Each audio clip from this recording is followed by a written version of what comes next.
Hi, I'm Greg Schaefer, and welcome to the virtual CISO moment. Jason Mar-Tang joins us. He is the AVP Field CISO for Pantera. Jay, thank you so much for joining us today. Greg, thanks so much for having me. Such an honor.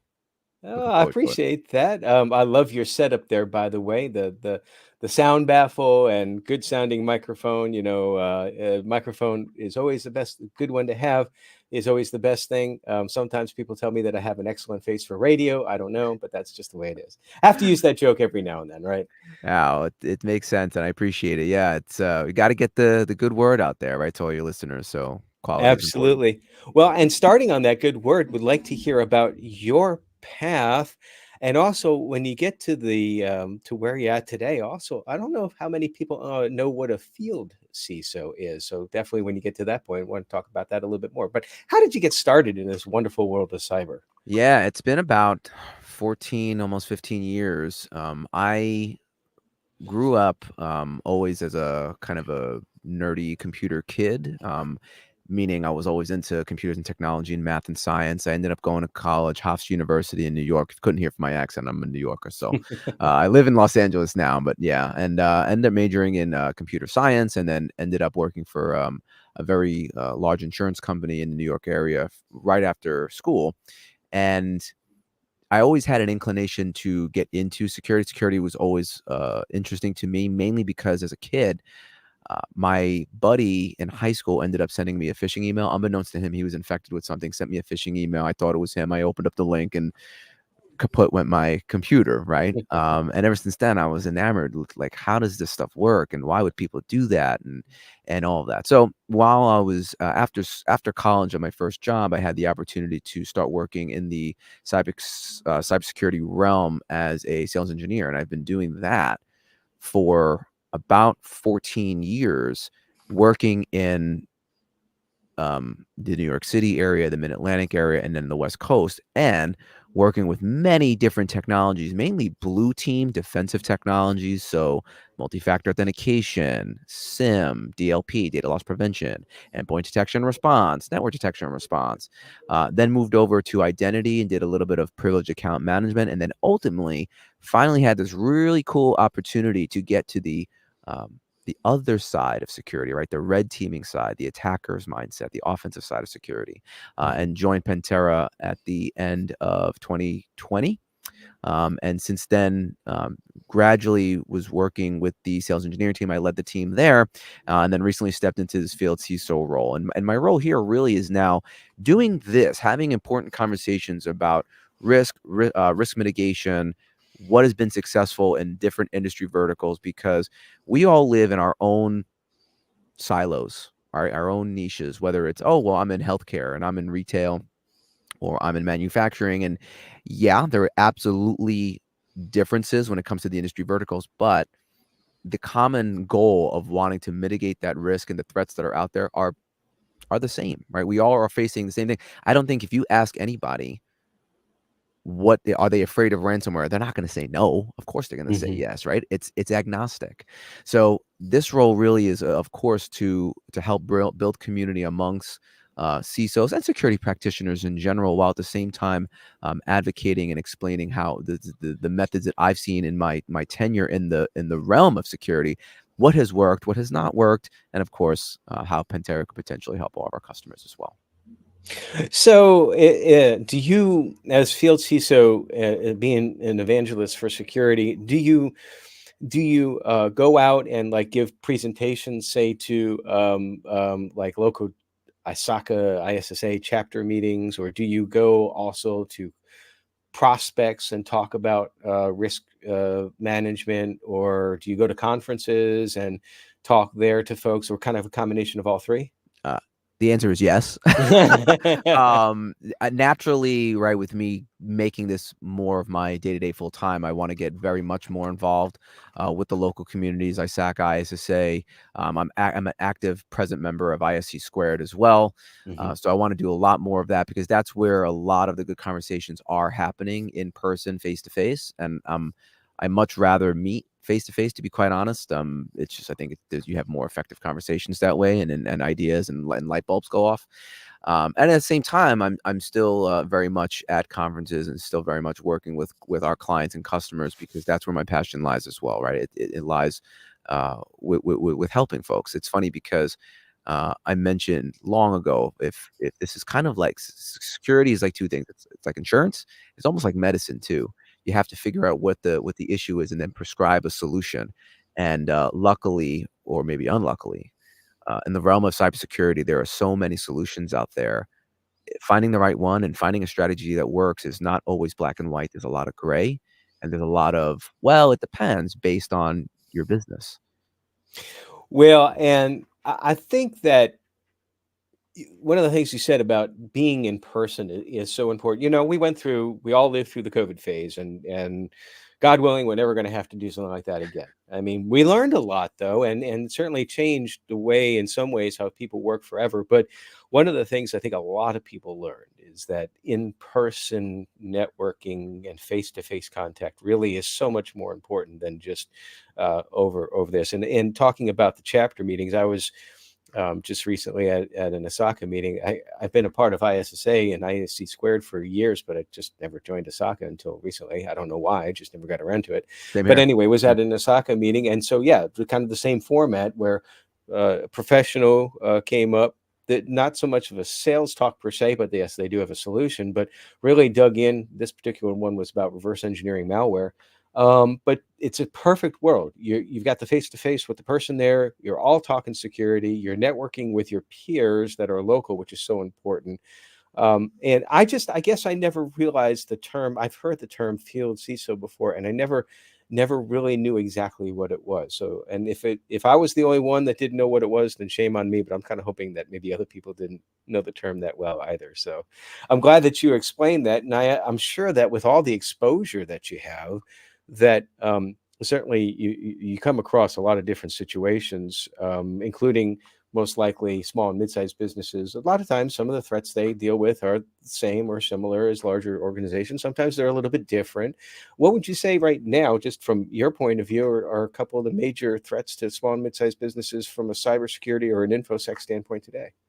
Yeah, if we're talking about threats, the one that would keep me awake is just ransomware, because Mhm. it could be so damaging to a new business, or a business that is looking or still trying to get established, or is just hitting the stride, right, where things are starting to really pick up. And I think I think we would all agree the challenge with smaller businesses is that you're a lot of times operating with whatever you can make work, whether it's you have maybe one person in security, maybe you're blessed to have a little bit more, but we know security is difficult, and it requires a lot of not only expertise but time, and there's challenges. And so, yes, I could easily just say ransomware, right? But at the same time, I think it is coupled with the fact that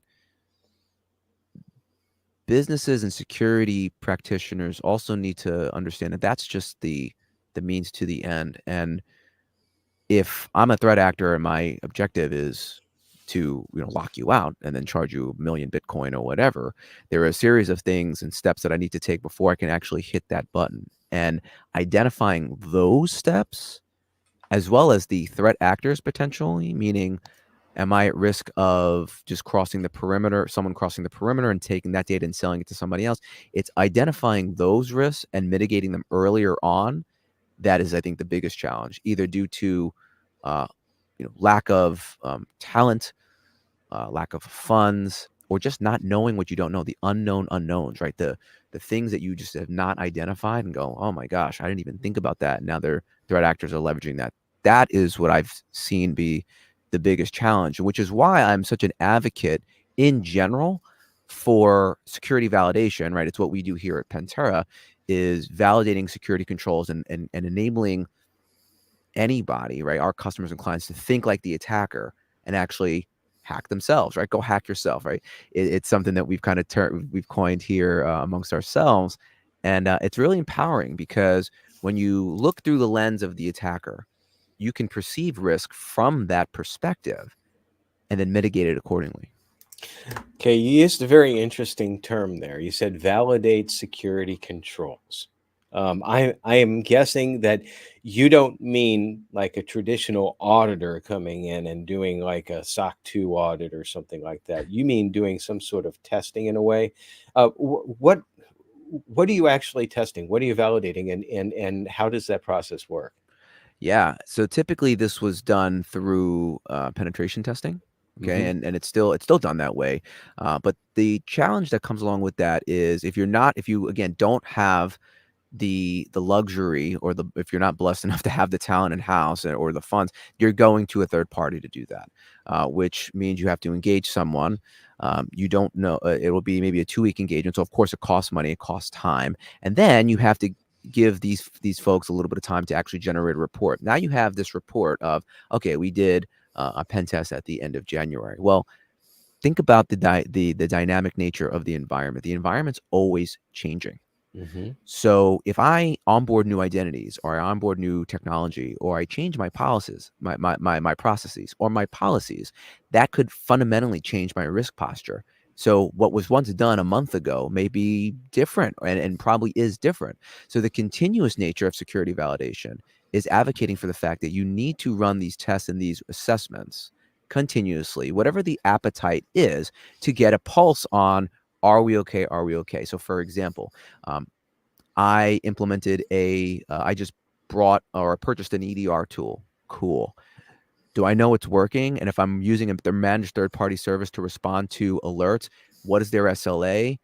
Do we know they're going to, what kind of information are they going to give me? I don't want to wait for an attack for that to happen.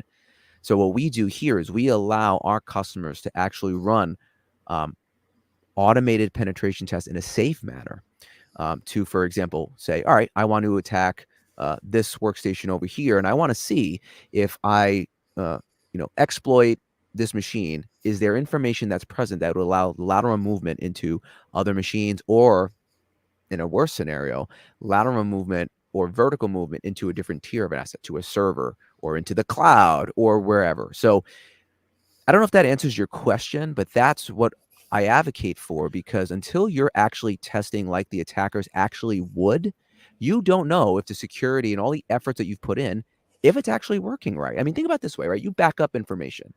You need to test those backups and restore those backups. Yeah. Why would you not do the same thing with your security controls and all the investments and time and effort you put in? Now, when you say continuous, you literally mean continuous. That Pantera will have your service, if you will be constantly looking into the environment, and if something changes, that's a major threat. Then you can identify it as opposed to a point in time pen test, something like that, right? Exactly. So here's a real life example. So we go in and we offer, proof of values, proof of concepts, whatever you want to call it. It's essentially like, hey, take the technology for a test drive before you buy it.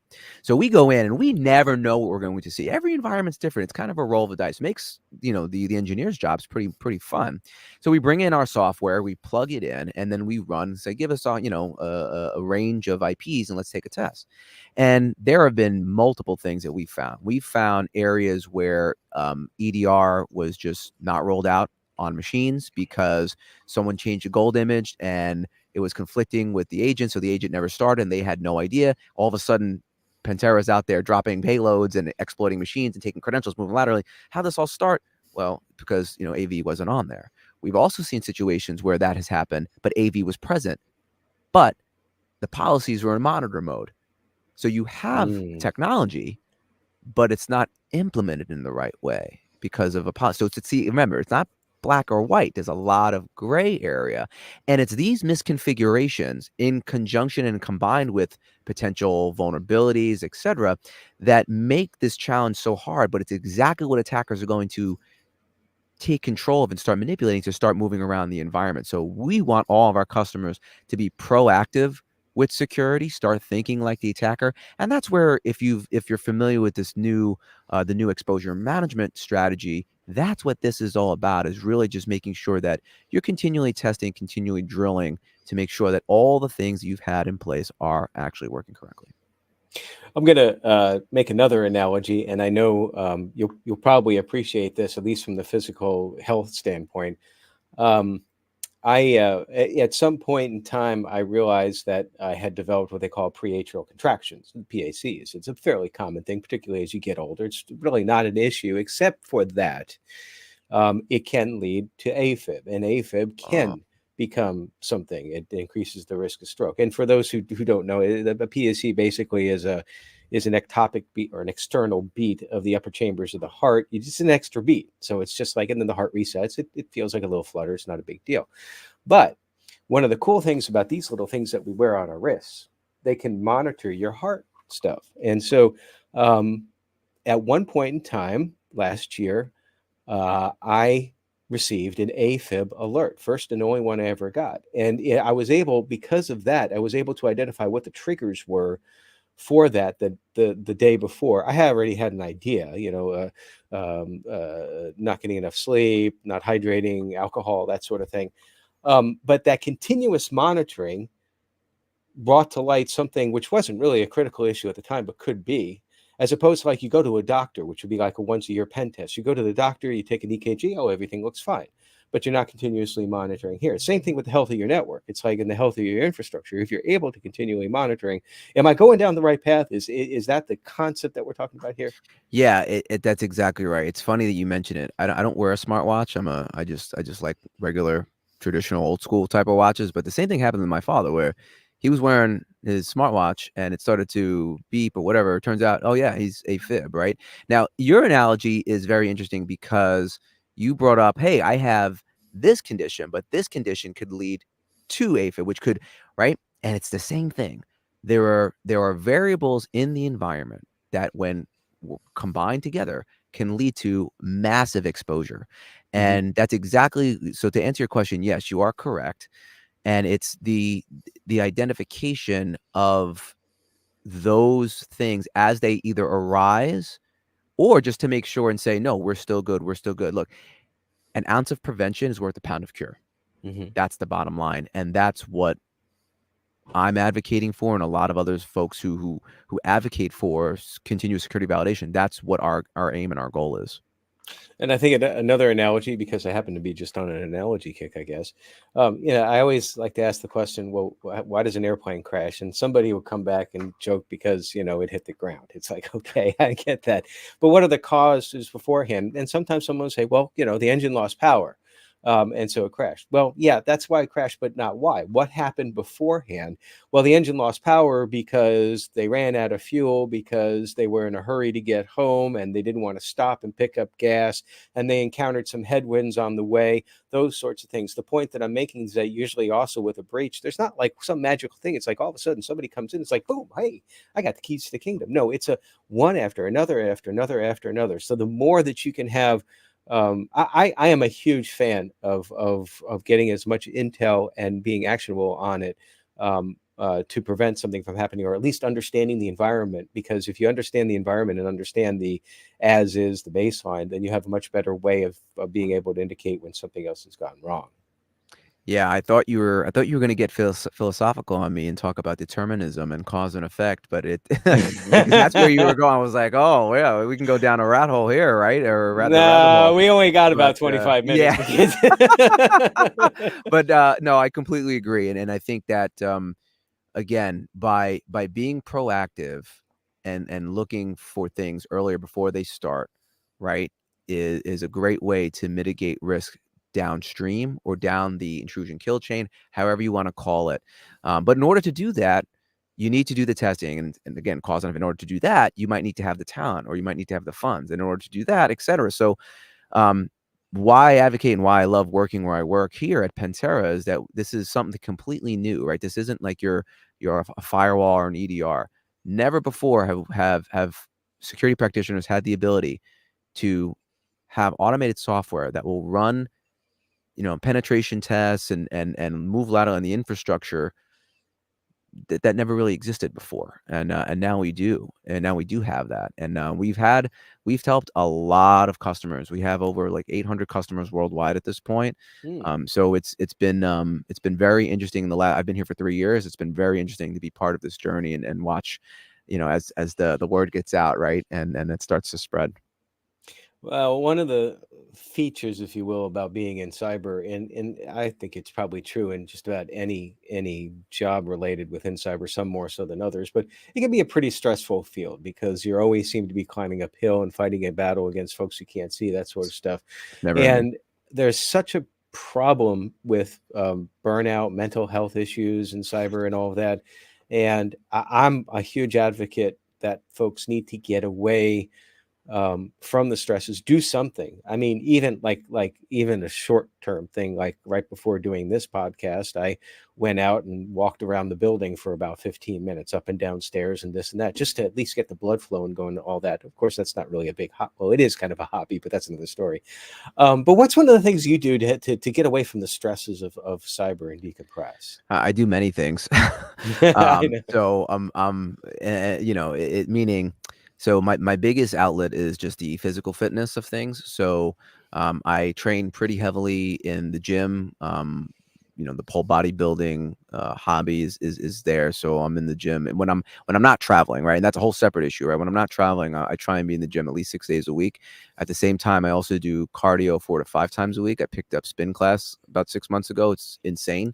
It's I really, bet, really, yeah. Yeah, it is. really, really hard. But at the same time, because there's music and choreography, it actually makes things um, a lot easier from a time perspective because you're distracted and you're just in a place too where everyone's got the same goal, which is really great. So Mhm. shout out to Grit Cycle out here in Southern California.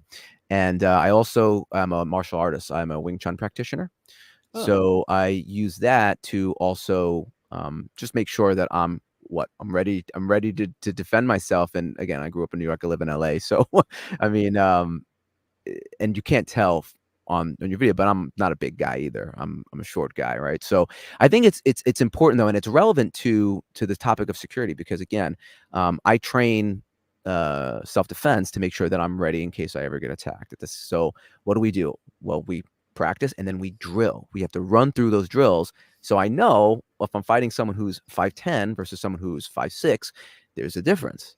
And it's the same thing, right? If I'm testing my network continuously, I'm ready. I'm always ready. I'm always ready. So anyway, to answer your question, I take the physical fitness very seriously, the health and nutrition very seriously, and then the martial arts as well. And traveling is not an excuse for not being able to keep up with some sort of physical fitness routine, correct? Correct. So now it's funny because I think especially in this role, I'll be traveling a lot more, getting around not only the United States but different parts of the globe. And if you've been on the road or in hotel gyms, you probably know they're not great. They're not going to have the equipment that a full-fledged gym that you would have, a commercial gym would have. So I'm actually in the process of figuring out what is a good calisthenics routine, whether it's even doing some of the martial arts exercises that I do that I can keep up while I'm on the road. I can do that. I can either maybe try and run. I hate running. To keep up with the cardio, and also just do like pull-ups, push-ups, jump squats, and all of that stuff to keep up with the physical fitness while I'm on the road if I don't have access to a great gym. So and sometimes like also being in an office environment too, you tend to at least me, it's just like I find myself working late. It's like, oh, I didn't get a chance to go to the gym.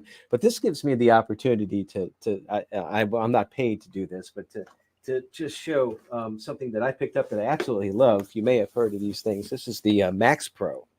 And it's basically a cable machine. It's concentric only, not Ah, eccentric. But it's like 10 pounds. And you can also get a bench too, which I have back here. But basically, long story short, you can do a whole bunch of exercises with it. It kind of fills in some holes in my fitness plan. And I definitely, for anybody who's watching this, if you're looking for something for the office or to travel, because you can put it in a bag or whatever, like I said, it's only like 10 pounds. But the thing is, I mean, this is solid. We're not talking about bands. I'm a big fan of bands too. I mean, I was gonna bands say they bands are have great. their Yeah, place, but this thing is it's not cheap, but it's one of those things which is worth every bang for the buck, I would say. And so now Max Pro, you owe me a commission. So, so what no, are your that's great. future plans going forward? Yeah, future plans. So going forward from here now in this role, I want to really get back into the community. of not only just security practitioners, but of course Pantera's community as well, because there are, for example, the successes that we're seeing in Europe, right? I don't know if they're making its way over into America, and that's what I mean by community, is that there's so many things we can learn from each other, that now I'm going to go out and try and find those stories, and then just advocate and spread those stories and those wins to everybody. And naturally, right, I'm here to support the company in however whatever facet. We're really excited to be growing the way we are, and I think that if I were to make a prediction, in the next 2 to 3 years, security validation, exposure management is going to come to the forefront, because putting up defenses is just not enough. You have to validate. You don't assume. You can't assume anything. You can't assume that my risk is X. You need to verify and validate those metrics.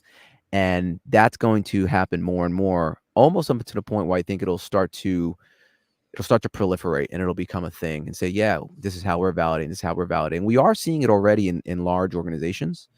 By large, I mean, from a security maturity perspective, right? If you have all the funds and you're able to do that, it's absolutely something that's part of the program. But I think we'll start to see that prioritized more and more. So my plan to just be part of that journey, make sure that I can help advise customers as they go along on their journey. And of course, spread the good word just about security validation everywhere. That's awesome. Well, keep fighting the good fight. This has been an awesome conversation. Loved getting a chance to meet you, talk to you. Could have, there were several topics we could have spidered off into, and sometimes I got to pull myself out of the fire, because I just love moving down those paths. So I get it. But hey, Jay, thank you so much for taking the time to join us this morning. Really appreciate it. Greg, thanks for the opportunity. Really appreciate it. And everybody, stay secure.